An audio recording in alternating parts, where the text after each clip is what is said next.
Assalamualaikum warahmatullahi wabarakatuh. Perkenalkan, nama saya Putri Utami dengan NIM 1231059. Saya dari kelas 3E PGMI. Di sini saya akan membahas mengenai paradigma baru pendidikan kewarganegaraan atau biasa disebut dengan PKN.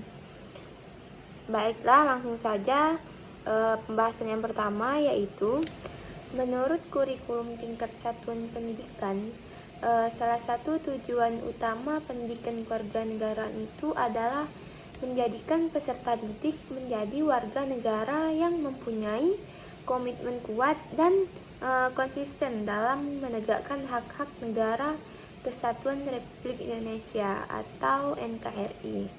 Nah, Proklamasi Kemerdekaan Indonesia ini pada tanggal 17 Agustus 1945 merupakan proklamasi kemerdekaan Republik Indonesia yang tersebar dari Sabang sampai Merauke.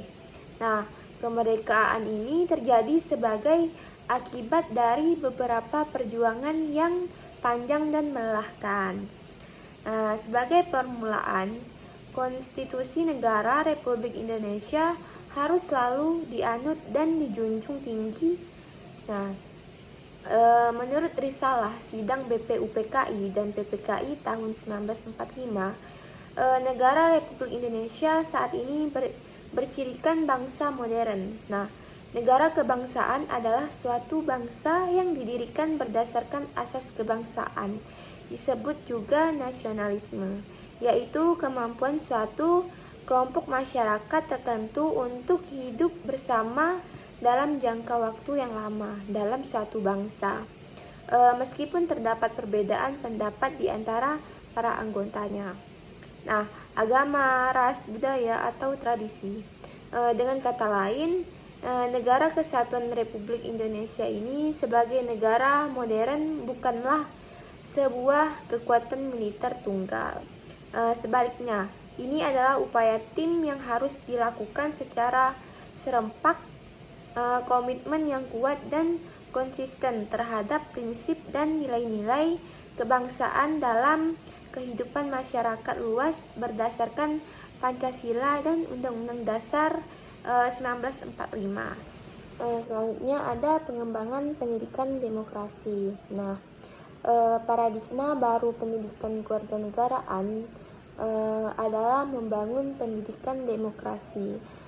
Menurut Undin Eswinata Putra, selain itu ditegaskan bahwa Konstitusi Negara Republik Indonesia menetapkan prinsip pembentukan karakter bangsa atau bangsa. Dalam konteks ini, pembangunan karakter bangsa dianggap sebagai hal yang mendesak dan memerlukan paradigma atau pola pemikiran baru. Nah, semua orang tahu bahwa Republik Indonesia ini membangun negara demokrasi berdasarkan kehendak rakyat dan diatur dan dilaksanakan untuk kepentingan rakyat. Nah, fakta-fakta ini ada dalam konstitusi kita, terutama dalam tujuan nasional kita yang melindungi seluruh bangsa dan seluruh tumpah darah Indonesia, meningkatkan kesejahteraan umum, meningkatkan kehidupan rakyat, dan berkontribusi pada ketertiban global berdasarkan perdamaian abadi.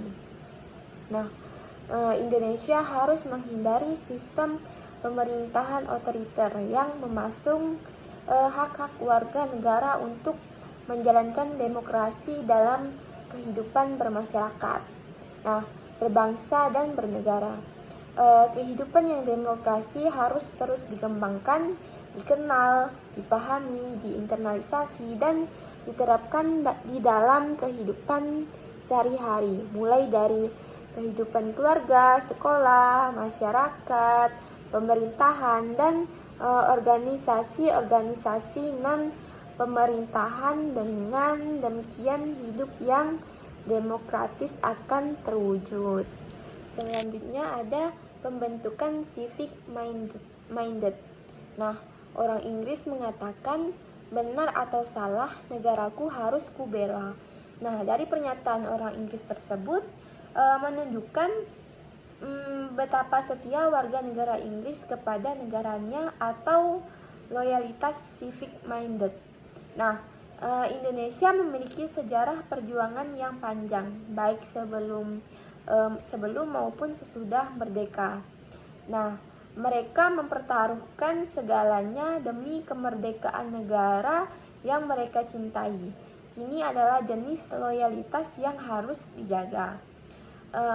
Margaret mengatakan bahwa rasa kewarganegaraan juga dikenal sebagai civic mindedness. Sangat penting untuk membentuk demokrasi konstitusional. Rasa kewarganegaraan ini termasuk kemauan untuk berkompromi, kesabaran, kasih sayang, solidaritas, dan komitmen.